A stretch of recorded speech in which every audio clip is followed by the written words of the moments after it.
Saludos a todos ustedes, queridos estudiantes. Les habla el Dr. Alfaro, su coordinador del curso de Sistema Digestivo. Bien, continuando con la sexta semana y seguimos en la unidad 2, vamos a hablar en esta oportunidad acerca de la estructura y la fisiología de la faringe y el esófago. Primero nos referiremos a algunos tópicos sobre la estructura y luego hablaremos de cómo es la fisiología de estos órganos. Bien, como parte entonces el día de hoy del logro, vamos a tener que al finalizar la sesión, el alumno sea capaz de explicar la estructura y la función de la faringe y del esófago. Muy bien, empezamos entonces. En este gráfico lo que estamos observando es que en verde tenemos lo que es la faringe. Siendo un órgano estrictamente muscular formado por músculos, vamos a ver que este órgano va a facilitar la comunicación entre estructuras que se hallan en la cabeza y el cuello. A nivel de la cabeza, por ejemplo, está comunicando la cavidad nasal, la cavidad oral, y a nivel del cuello está comunicando la laringe y el esófago. Es un órgano muscular que tiene una forma de cilindro dividido en tres porciones, una que ya hemos mencionado varias veces: la nasofaringe, la orofaringe y la laringofaringe, también llamada esta última como hipofaringe. Esta estructura empieza en la base del cráneo y termina aproximadamente a nivel de C6, lo que va a coincidir con el cartílago cricoides. Y específicamente a este nivel vamos a encontrar justamente un músculo cricofaringeo, el músculo cricofaringeo que va a constituir la parte más inferior de la faringe y el límite donde va a empezar el esófago. En este otro gráfico lo que estamos viendo es que la faringe efectivamente es un pasaje para el aire y los alimentos en común. Y tanto alimentos sólidos como líquidos, observamos sus tres porciones dependiendo de la relación que guarda con estas estructuras. Podemos ver aquí la nasofaringe a través de las coanas, que es la abertura que comunica la cavidad nasal con la faringe. A nivel de la orofaringe tenemos que la comunicación es el istmo de las fauces, y a nivel de la laringofaringe vamos a ver que la comunicación lo es la apertura superior de la laringe. Como estructuras de fijación, habíamos dicho primero de que la faringe se haya comunicado o comunicando la base del cráneo con el nivel de C6 aproximadamente. Los músculos y la fascia de la faringe se insertan en varias estructuras óseas, sean cartilaginosas o ligamentos.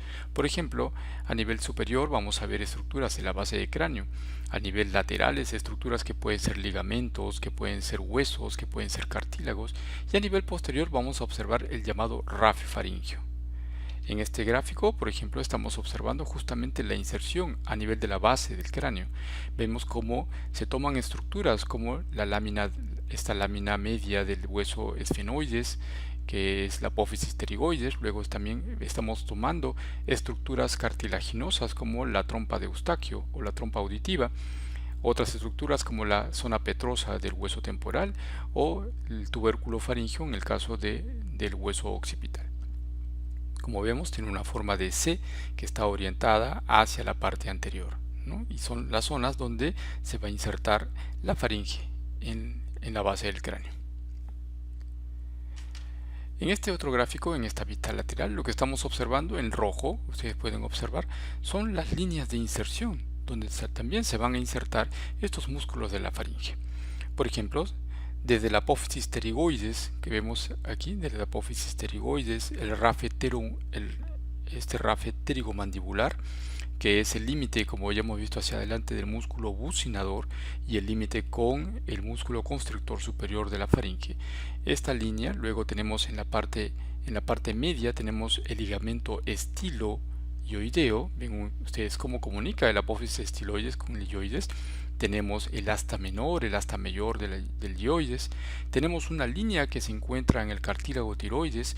También participa el músculo cricotiroideo, que estamos viendo aquí, y el propio cartílago cricoides. Mientras que en la parte posterior, como ya habíamos mencionado, el rafe faríngeo es una cuerda tendinosa que está uniendo la base del cráneo con el nivel C6, es donde se van a insertar los músculos faríngeos. Entonces, los músculos de la faringe pueden dividirse en dos grupos. Pueden ser músculos constrictores, que son circulares, o pueden ser longitudinales de disposición vertical. Como su nombre dice, constrictores son los que van a constriñir, o sea, van a disminuir la luz de la faringe, mientras que los longitudinales van a variar la longitud de la faringe. Los constrictores son tres. Estos son superior, medio e inferior. Entre ellos vamos a ver que hay espacios, aunque se solapan unos con otros, es decir, que el constrictor superior se halla por debajo o por detrás del constrictor medio y el medio se encuentra cubierto parcialmente por el constrictor inferior. Es decir, existe solapamiento entre ellos y entre ellos además dejan espacios. Produce la constricción de la faringe en el caso de los músculos constrictores y todos los músculos están inervados por el nervio vago en el caso de los músculos constrictores. Muy bien, en este gráfico estamos observando justamente los constrictores. El constrictor superior, insertado, como vemos ahí, en el gancho del pterigoides, el rafe pterigomandibular. Luego tenemos el constrictor medio que está insertándose en parte del ligamento estiloioideo, el asta menor y el asta mayor del hueso yoides. Luego tenemos el constrictor inferior que se está uniendo en esta línea oblicua del cartílago tiroides y también en el músculo cricoides y en el cartílago cricoides, como ya habíamos mencionado. Allí hacia atrás todos van a confluir para unirse a este rafe posterior que ya hemos dicho que es el rafe faríngeo. Miren ustedes el solapamiento entre los músculos.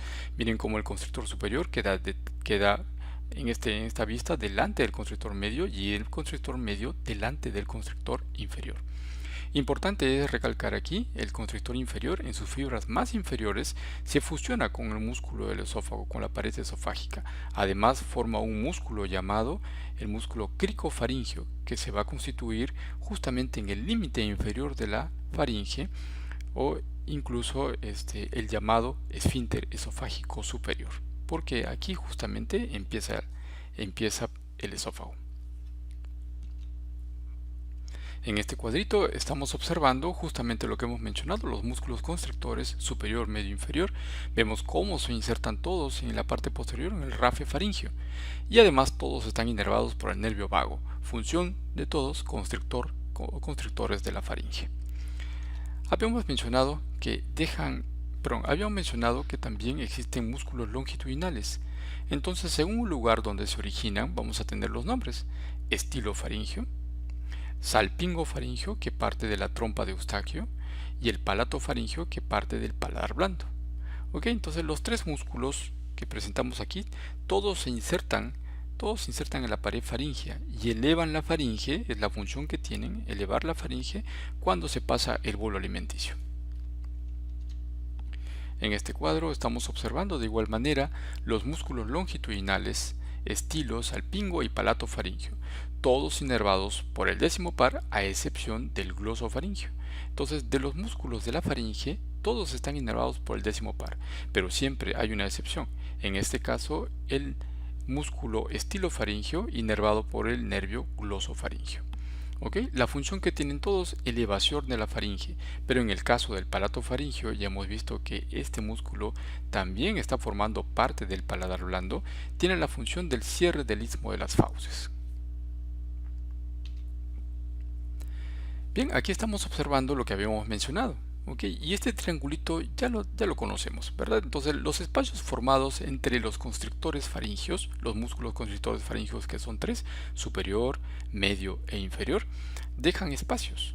Muy bien, entonces estos espacios son importantes porque, por ejemplo, este primero que estamos viendo en la parte superior, que está entre la base del cráneo y el constrictor superior, está cubierta por una fascia que es la llamada fascia faríngea. A través de esta fascia se encuentra atravesando los músculos elevador y el tensor del velo del paladar. Luego, entre el constrictor superior y el medio encontramos este espacio más grande que es el triángulo orofaríngeo, a través de los cuales van a pasar músculos, vasos, nervios, sobre todo que llegan a la cavidad oral y principalmente hacia la lengua. Entre el constrictor medio y el inferior encontraremos este espacio, que es un espacio a través de la cual, pese a que estar cerrada por la membrana tiroidea, pasan vasos y nervios laringeos internos. Y este último espacio que vemos por aquí, entre el constrictor inferior y el esófago, está siendo atravesado por vasos y nervios inferiores, sobre todo recurrente laríngeo que va a dirigirse a las cuerdas vocales.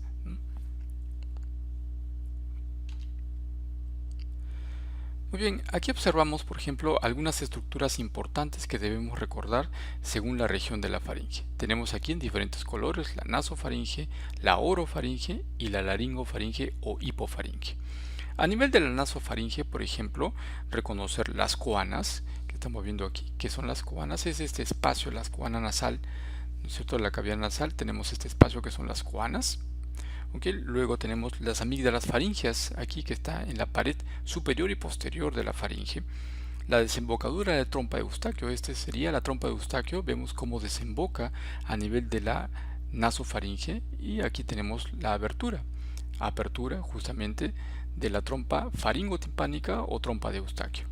Luego tenemos esta pequeña depresión que es el receso faringio, también conocido como la fosita de Rosenmüller, ¿no? Es un reparo anatómico, este receso faringio. Luego tenemos los pliegues, por ejemplo, el pliegue que deja el palato faringio, el pliegue que deja el salpingo faringio, por ejemplo, ¿no?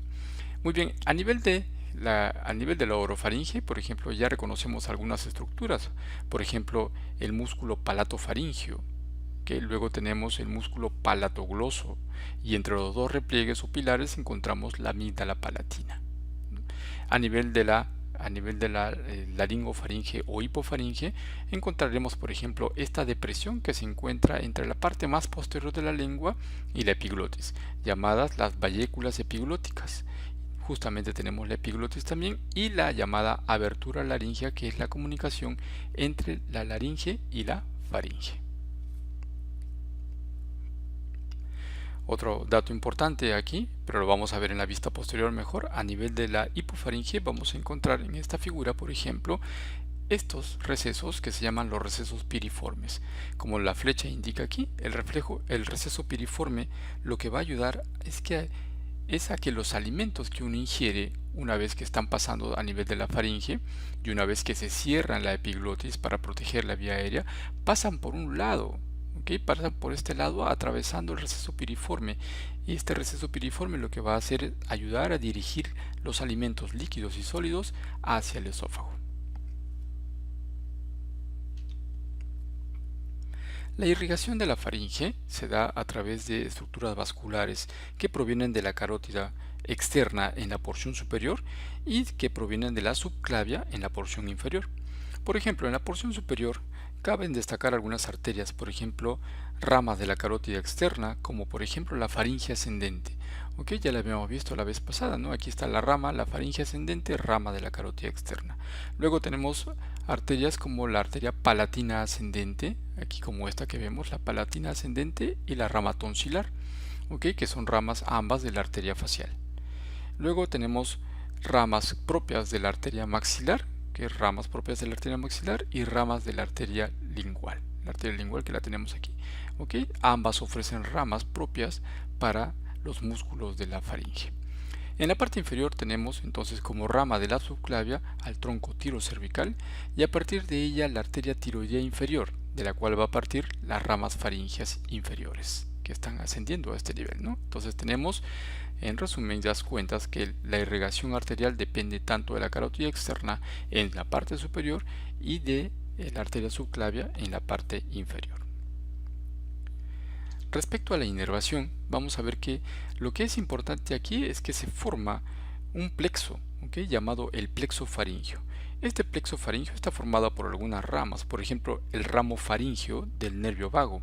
¿Okay? Tenemos aquí el nervio vago, el nervio vago que es este de aquí, ¿okay? Y aquí tenemos el ganglio inferior del nervio vago. Entonces, por arriba del ganglio inferior están haciendo la rama faringea del décimo par. Ahí está, ¿no? La rama faringea del décimo par. Ramos del nervio laringio externo, ¿okay? Desde el ramo laringio superior, ¿okay? Tenemos rama faringea, ¿dónde está? La rama laringea externa del nervio laringio, aquí tenemos este de aquí, por ejemplo, es una rama laringea externa. ¿Okay? Luego tenemos ramos faringios del nervio glosofaringio, tenemos el nervio glosofaringio aquí y con sus ramos faringios. Entonces vemos cómo participan tanto el noveno como el décimo par para formar este llamado plexo faringio. Desde el punto de vista motor, vamos a ver que el nervio vago es importante, ¿okay? Para casi todos los músculos, a excepción, como ya hemos visto, del estilofaringio. ¿Okay? Y desde el punto de vista sensitivo vamos a ver que a nivel de la nasofaringe, por ejemplo, vamos a tener que el nervio trigémino a través de la rama B2 es más importante para la inervación sensitiva. A nivel de la orofaringe lo será también el noveno par craneal, y a nivel de la laringofaringe el décimo par. Entonces, tanto las tres porciones están compartidas en tres nervios desde el punto de vista sensitivo. Rama del trigémino B2, el glosofaringio y el décimo par craneal. Muy bien, ¿cómo se estructura el esófago? ¿Cómo es la macroestructura del esófago? Bueno, el esófago es un órgano que se encuentra en el mediastino posterior. Aquí la vemos, un órgano del mediastino posterior entre el saco pericárdico por delante, el saco pericárdico, y las vértebras torácicas por detrás.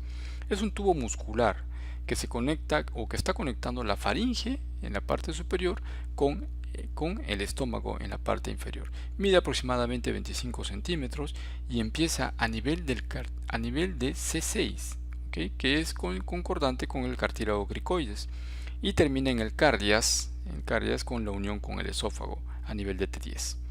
Atraviesa el diafragma, como vemos aquí, a través del hiato esofágico, y se mantiene fijo por su unión con la faringe en la parte superior y con el diafragma aquí en el hiato esofágico. Respecto a las relaciones que guarda el esófago, vamos a ver que hacia el lado derecho va a estar en comunicación con la pleura parietal, hacia su lado posterior va a estar en comunicación con el conducto torácico y las venas del sistema de venas semiácigos. Hacia el lado izquierdo vamos a estar en contacto directo con la aorta torácica, y en la región anterior va a estar en comunicación con la tráquea, con la bifurcación de la tráquea, con la arteria pulmonar, el bronco primario izquierdo, la aurícula izquierda, que está separada por el pericardio. Vemos aquí que el esófago consta de cuatro estrecheces que tienen que ver con la comunicación o que tienen que ver con eventos anatómicos. Por ejemplo, en la parte superior, la primera estrechez coincide o se da por la unión de la faringe y el esófago. Aquí a este nivel ya habíamos mencionado entonces que el músculo constrictor inferior se unía a la pared del esófago, y además a través del músculo cricofaringio va a constituir el esfínter esofágico superior. Por eso es que aquí tenemos la primera estrechez. La segunda estrechez se da por el cruce del callado de la aorta en el mediastino anterior. La tercera estrechez se da por el cruce del bronquio primario izquierdo, y la cuarta estrechez se da a nivel del hiato esofágico cuando atraviesa el diafragma. Estas constricciones tienen importancia desde el punto de vista clínico. Por ejemplo, un objeto ingerido. En el caso de un objeto ingerido, es más probable que éste se localice en alguna de estas constricciones. Una sustancia corrosiva que es ingerida, por ejemplo, se mueve más lentamente a través de estas constricciones, permitiendo que el daño sea mayor a estos niveles. Y también las constricciones presentan problemas, ¿no?, en el caso de procedimientos instrumentales, ¿no?, como parte de la práctica médica. Entonces, por ejemplo, la endoscopía alta. Entonces ofrece ciertas resistencias a nivel de las constricciones naturales. Muy bien, las arterias que irrigan el esófago provienen básicamente de la arteria aorta torácica. Vemos como hay ramas esofágicas, de las arterias bronquiales derecha o izquierda, y de las ramas ascendentes, no la observamos aquí, pero las ramas ascendentes de la arteria gástrica izquierda.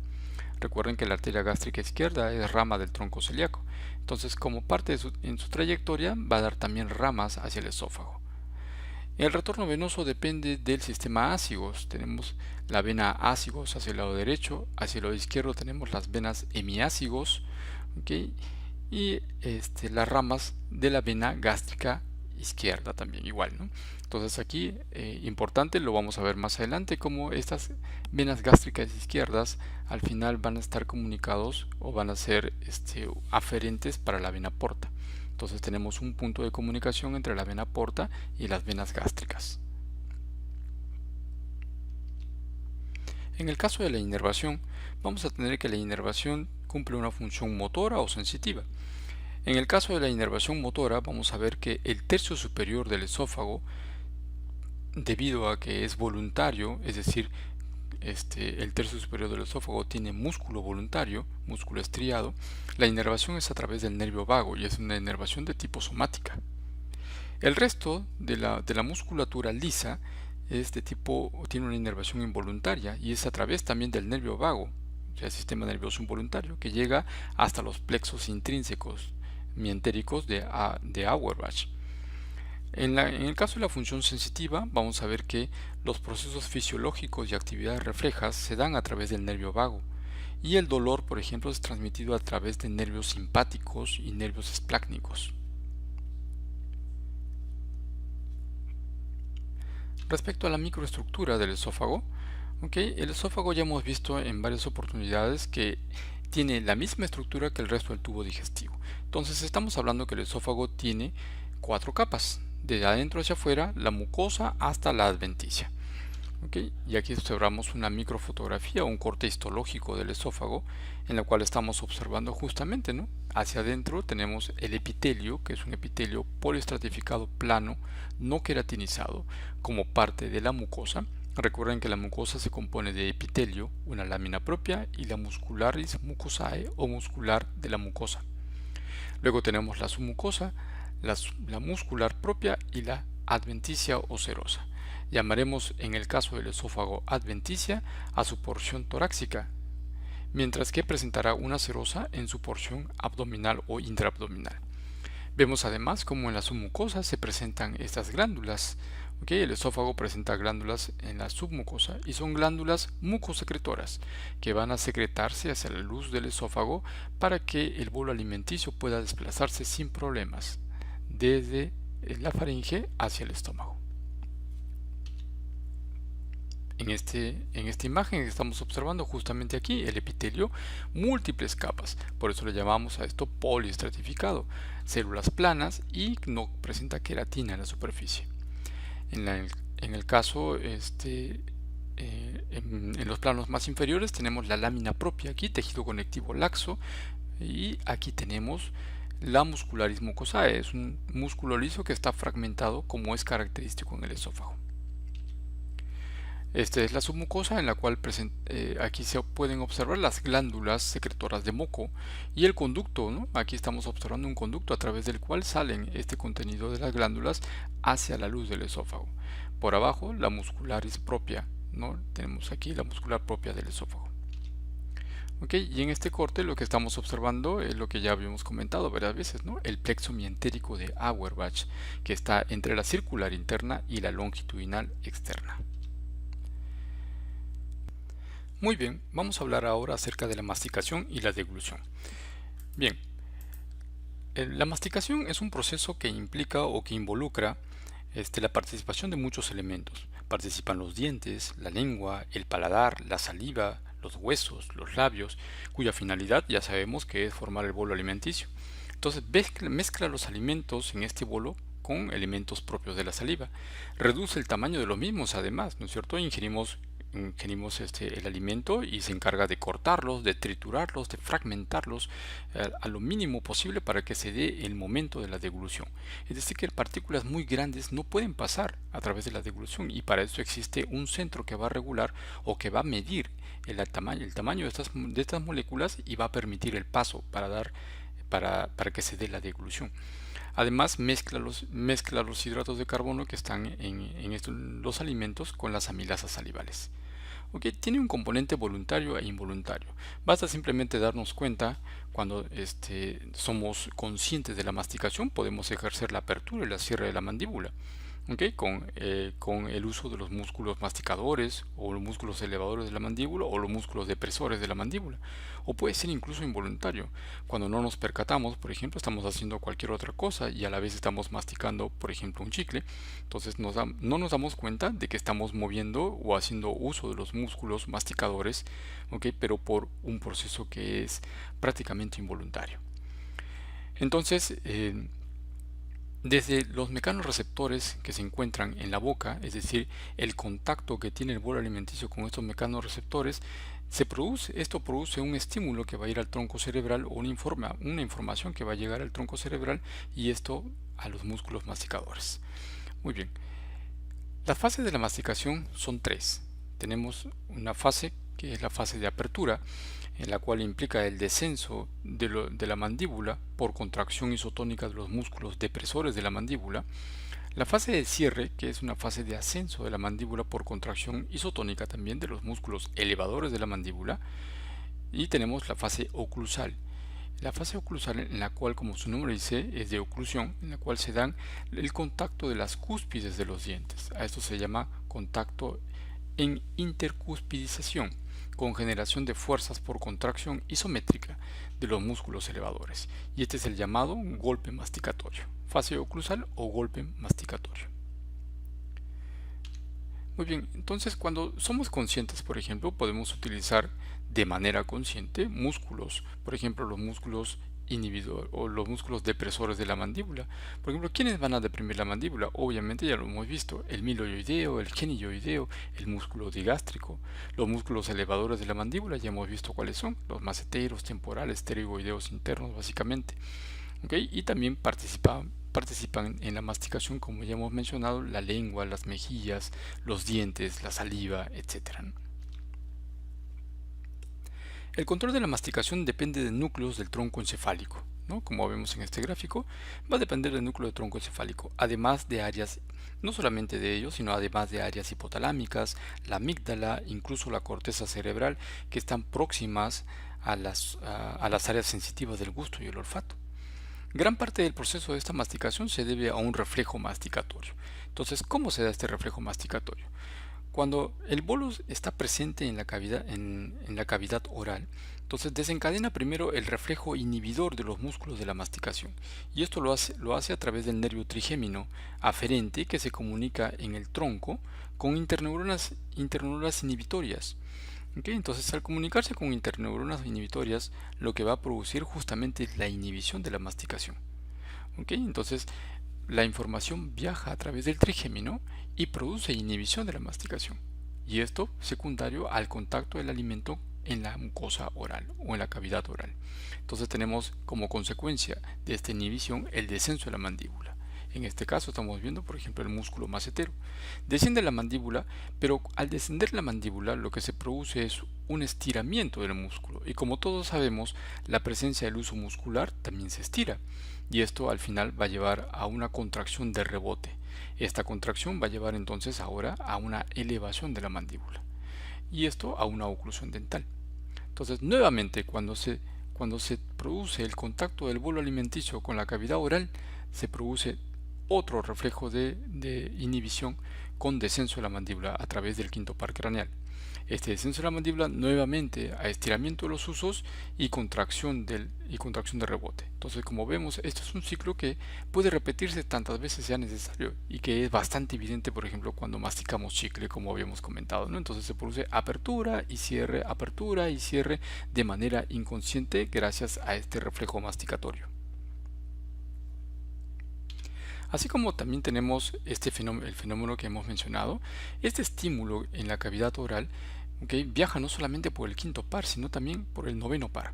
Entonces son las vías aferentes. Entonces llegan a un centro donde están los núcleos solitarios, el núcleo sensorial o el núcleo sensitivo del quinto par craneal, llegan a la corteza sensorial o sensitiva, pasan a la corteza motora para darse las vías eferentes a través del quinto, del séptimo y del doceavo par craneal. Entonces, a través del quinto, nuevamente, pero la parte motora para los músculos masticadores. Séptimo, por ejemplo, para los músculos orbiculares de los labios, el músculo bucinador, que son los músculos de la cara, y el doceavo par, por ejemplo, para los músculos de la lengua. Entonces, son todos los elementos o parte de todos los elementos que van a participar en la masticación. Muy bien, y esto es lo que mencionábamos, ¿no? Ese reflejo que se da. Una vez que se produce el reflejo inhibitorio gracias a la presencia del bolo, se va a producir un estiramiento del uso intramuscular.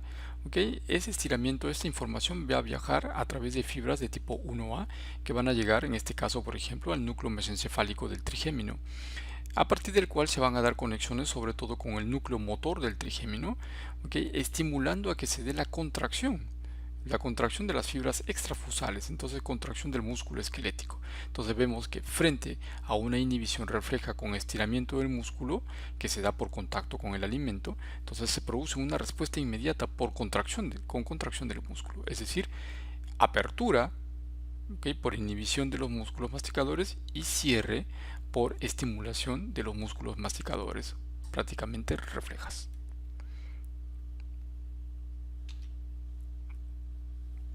Muy bien, la deglución es un conjunto de fenómenos que al final lo que van a llevar es a trasladar el bolo alimenticio desde la orofaringe hasta el estómago. Entonces, este conjunto de fenómenos se han clasificado o se han dividido en fases. Una fase que es voluntaria y el resto de fases que son involuntarias. Tenemos tres fases. Una fase voluntaria que vamos a llamarle fase oral y las otras involuntarias. Entonces, esta deglución se inicia en la boca. Entonces vamos a ver que en la boca el fenómeno de deglución se inicia con el contacto de los alimentos con mecanorreceptores. Mecanorreceptores que están ubicados en la faringe. Entonces el contacto con los alimentos va a iniciar este reflejo llamado deglución. Entonces, para eso tenemos que saber que existe un centro de la deglución que está en la médula oblongada, es decir, en el bulbo raquídeo, y estos llegan aferencias a través del 10º y 9º par craneal. Entonces, producto de este estímulo de mecanorreceptores, estos viajan a través del 9º y 10º par para llegar al centro de la deglución. Las eferencias como respuesta de este estímulo entonces se darán al músculo faríngeo, que es músculo estriado, al tercio superior del esófago, que también es músculo estriado, al paladar blando, por ejemplo, como vamos a ver de inmediato.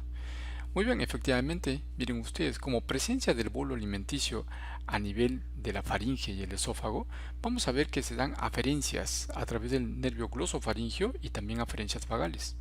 Llegan al centro de la deglución, de donde van a partir como parte de la respuesta, entonces nervios somáticos que están llegando aquí, como vemos, a la faringe y al tercio superior del esófago, que tienen músculo esquelético, por eso dice aquí, estimulan directamente el músculo estriado, y también van a llegar respuestas autónomas que van a llegar directamente al plexo mientérico de Auerbach, estimulando la motilidad esofágica, pero de manera autónoma.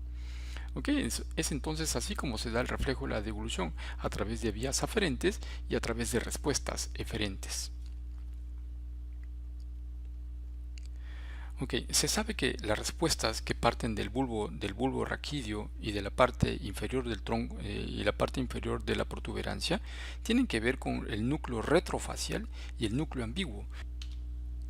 Muy bien, las fases de la deglución son tres, como habíamos mencionado. La primera es la fase oral. La fase oral es la fase voluntaria. Es voluntaria porque se produce la salivación, la masticación, la formación del bolo.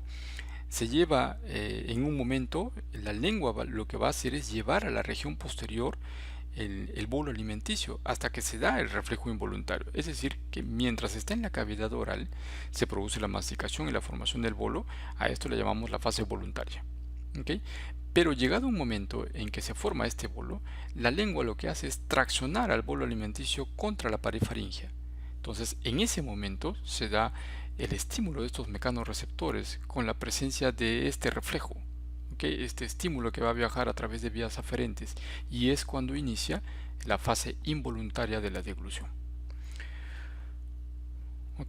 Luego entonces se produce la fase faríngea.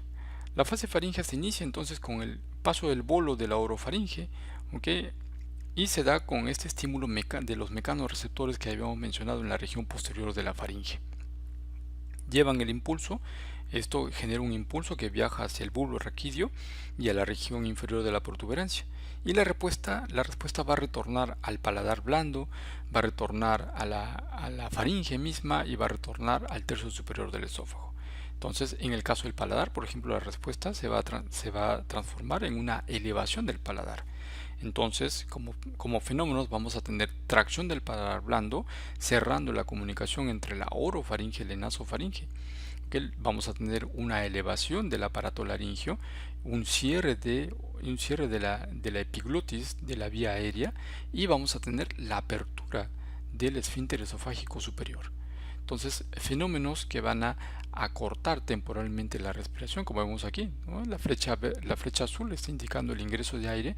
Vemos cómo la respiración se corta durante la fase faríngea y dándose todos los fenómenos: elevación del paladar blando, cerrando la comunicación entre oro y rinofaringe. Luego tenemos la elevación de la lengua, ¿sí? Vemos la lengua bloqueando la cavidad oral aquí y empujando de paso también al paladar blando. Luego tenemos una elevación de la laringe, no solamente elevación de la laringe, sino también de la faringe, y desplazamiento anterior de las mismas, de tal manera que al desplazarse hacia arriba van a cerrar la epiglotis, y al desplazarse hacia adelante lo que van a permitir es la apertura del esfínter esofágico inferior. Aquí hay que recordar que este esfínter esofágico inferior está formado en realidad, como es un esfínter anatómico, está formado por el músculo cricofaringio. Entonces se produce también como respuesta una relajación del músculo cricofaringio, todo lo que favorece entonces el pasaje del bolo hacia la faringe. Entonces esta es la que llamamos la fase faríngea.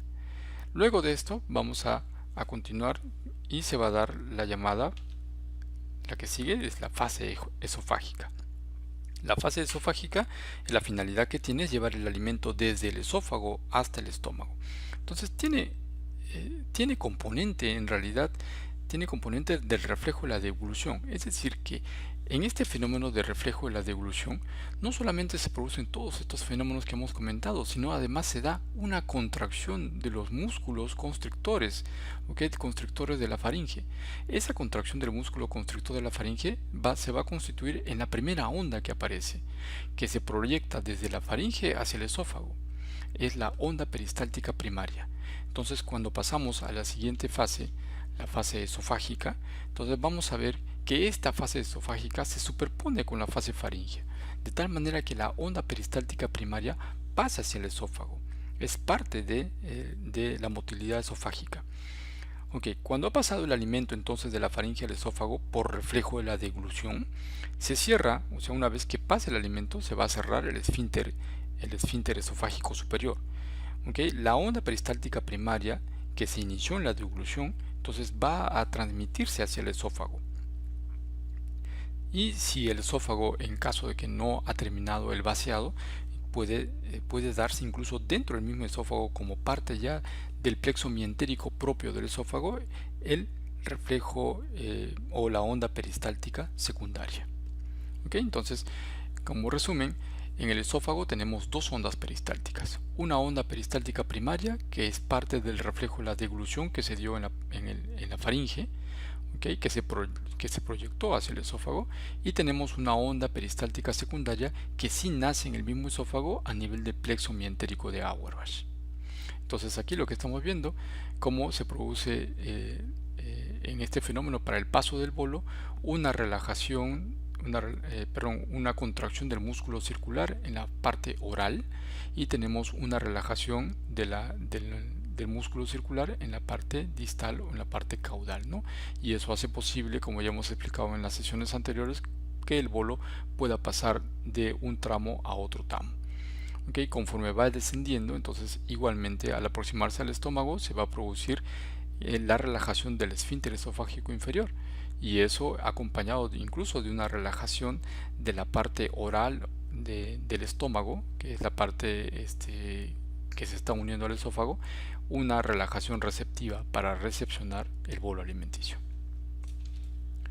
Muy bien, entonces en este cuadrito estamos resumiendo algunas cositas. Por ejemplo, la faringe. ¿Qué actividad tiene la faringe?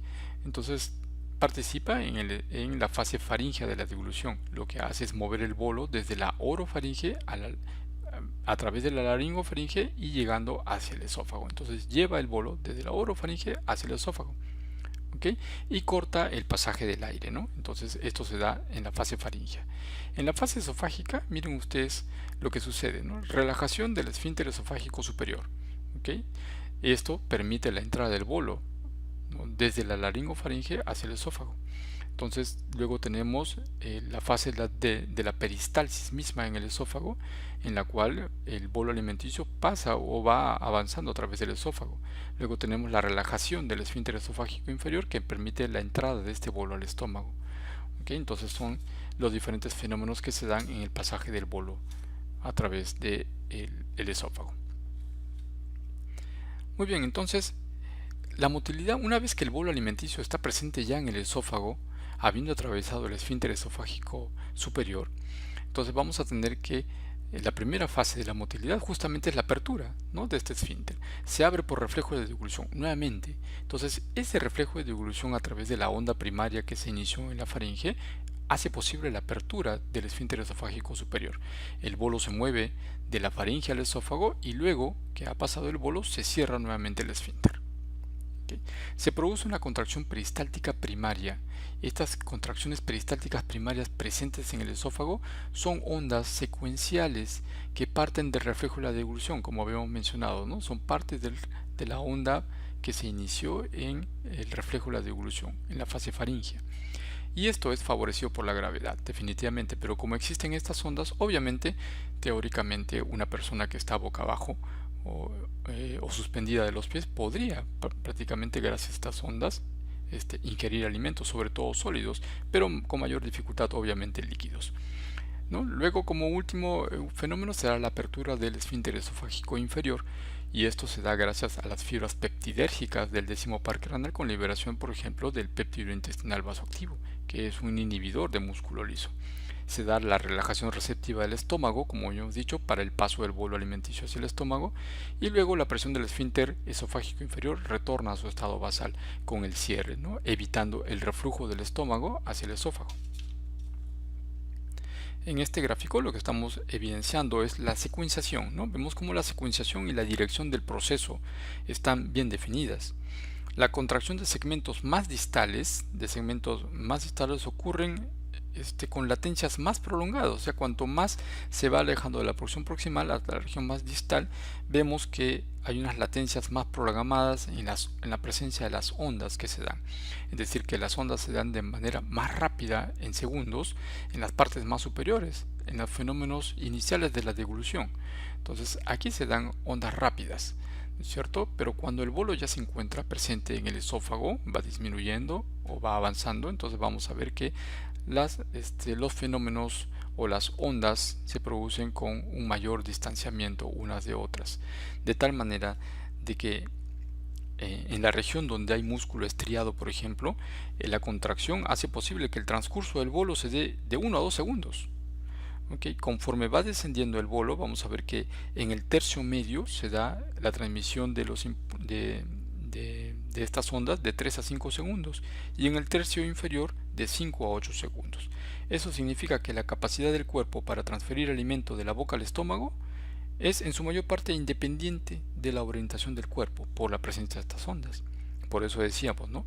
Es posible que una persona pueda deglutir alimento al estar colgado cabeza abajo. Claro, de todas maneras es posible. De cualquier modo, la fuerza de gravedad influye sobre el tránsito, de todas maneras favoreciendo el tránsito, además de estas ondas, en el caso de una persona en bipedestación o en posición sentada. La onda peristáltica al final requiere más o menos 10 segundos en promedio para barrer el contenido esofágico sólido a lo largo de toda la longitud del esófago. En esta gráfica estamos evaluando la fase del peristaltismo, la motilidad del esófago, que es estimulado por la distensión. Aquí tenemos un bolo alimenticio, se produce la distensión y esto hace posible que se den el impulso, ¿no? Los impulsos a través de fibras aferentes vagales que llegan a un centro que es el complejo vagal dorsal, ¿no es cierto?, a través del cual, bueno, esto que está en el tronco encefálico, a través del cual se dan las respuestas a través de fibras eferentes vagales, no eferentes vagales, que van a hacer posible la liberación de acetilcolina o estimular la formación de óxido nítrico. Entonces habrá acetilcolina en la parte que es en la parte oral del bolo alimenticio o proximal del bolo alimenticio para la contracción del músculo circular, y formación de óxido nítrico en la parte caudal, ¿no es cierto?, para la relajación del músculo circular. De esa manera entonces el bolo puede ir de la parte oral a la parte caudal, lo que llamamos en un momento la ley del intestino, ¿no? Este fenómeno también entonces está presente en el esófago, puesto que este también presenta, ¿no?, el plexo mientérico de Auerbach, importante para este fenómeno. Bueno, y por último, La importancia que tienen los esfínteres, tanto esfínter esofágico superior, que se constituye en un esfínter anatómico, mientras que el inferior se constituye en un esfínter fisiológico más que anatómico. Recuerden que el esfínter esofágico superior se está presente o se da gracias al músculo cricofaringio, mientras que el esfínter esofágico inferior depende del músculo circular interno, ¿no? De la pared muscular, de la pared esofágica. Entonces, eh, estos esfínteres, en el caso del esfínter esofágico superior e inferior, ambos tienen una presión que es menor a la presión atmosférica o a la presión abdominal. De tal manera que si la presión no fuera adecuada o el tono no fuera adecuado en ellos, entonces ingresaría aire en el caso del esfínter esofágico superior porque está ubicado a nivel del tórax. O lo que pasaría en el estómago es que el contenido gástrico estaría pasando todo el tiempo a través del esfínter esofágico inferior, ¿no? Entonces, en condiciones normales no debe pasar ni aire ni contenido gástrico, de tal manera que la presión del esfínter esofágico superior evita que el aire ingrese, al igual que la presión del esfínter esofágico inferior evita que el contenido gástrico refluya al esófago. Esa es la importancia, ¿no?, que tienen la presencia de esos esfínteres de acuerdo a la ubicación anatómica que tiene el esófago, ¿no? Recuerden que el esófago tiene una parte intratorácica y una parte intraabdominal. Ok, muy bien, entonces veremos algunos trastornos de esto con algunos ejemplos de casos durante el desarrollo del curso, ¿no? Alteraciones en la presión, sobre todo del esfínter esofágico inferior. Ok, entonces con esto hemos terminado la sesión de la semana. Muy bien, igual complementar con lectura adicional y nos estamos viendo en las prácticas para cualquier duda sobre estos temas. Muchas gracias.